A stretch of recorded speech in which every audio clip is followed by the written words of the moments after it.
I play Rahne Sinclair, and she, her mutant power, her name is Wolfsbane, and she has the ability to shapeshift into like a werewolf, and then she can also go full wolf. And so I guess her power is to have like super heightened senses, and she can see really well in the dark and hear things that are super far away and smell everything.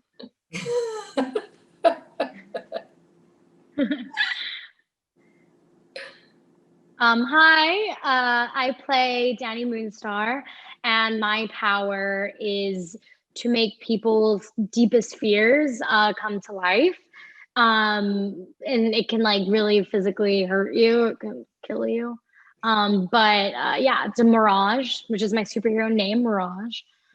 Yeah. I play Dr. Cecilia Reyes. She's the person taking care of this medical facility that has these young mutants, these new mutants. And she is a mutant herself. She can put force fields around her and around people. And she's someone that has a plan for these kids and is just trying to guide them through understanding their powers. All right, next question. How did you approach these characters, each of whom has suffered some pretty hardcore stuff? I imagine there is a fine line between playing your roles as someone the audience feels for and can relate to without making them whiny and annoying.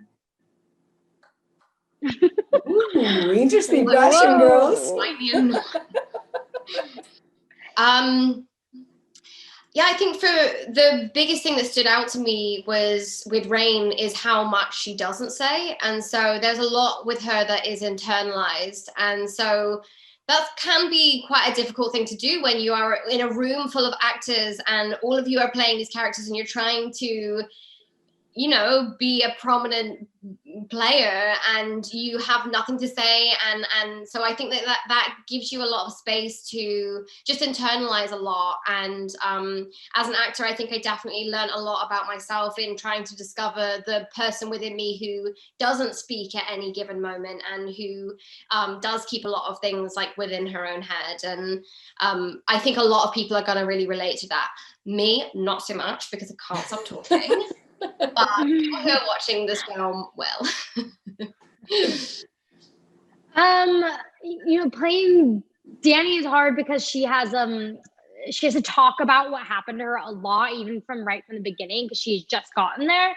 I feel like we did actually, while filming, like some reworks on some of the dialogue, because we found that she would just be talking about like, oh, well, you don't understand, you know, what happened. And we were kind of like, well, this is getting actually a little repetitive. And I don't think she needs to, you don't need to talk about it that much. Like what Maisie's saying, it's like what you don't say. But it's hard to play a character that's been hurt so much. But Danny's like she's like soft-spoken, but she's tough. So she's like, I think she's like an in-between of Anya and Maisie's character, where she's like kind of like a little moody and aggressive, but she's also very shy and soft-spoken and like a little numbed out by all the pain that she's feeling. So I tried to go that direction instead of going into whiny. But you know, yeah. I think it's really cool that you see that all of you guys, I mean, you guys achieved something that was interesting, that normally these characters are always portrayed in normal films, meaning not action or hero films, superhero films. They would be the problematic teen, or the teen that has issues, or the teen that is like there's always something related to that. And this film, in a way, which I think the X-Men always do, is that what is called the different and what is the one that is not the normal, they are the heroes, and their struggle is what makes this stronger. And I think you guys really understood that with Josh, with the work that you guys did was really nice to see, is that through the work and through the preparation, understanding these traumas, being character driven, it's what made the film different, meaning you guys from the pain becoming powerful. Yeah.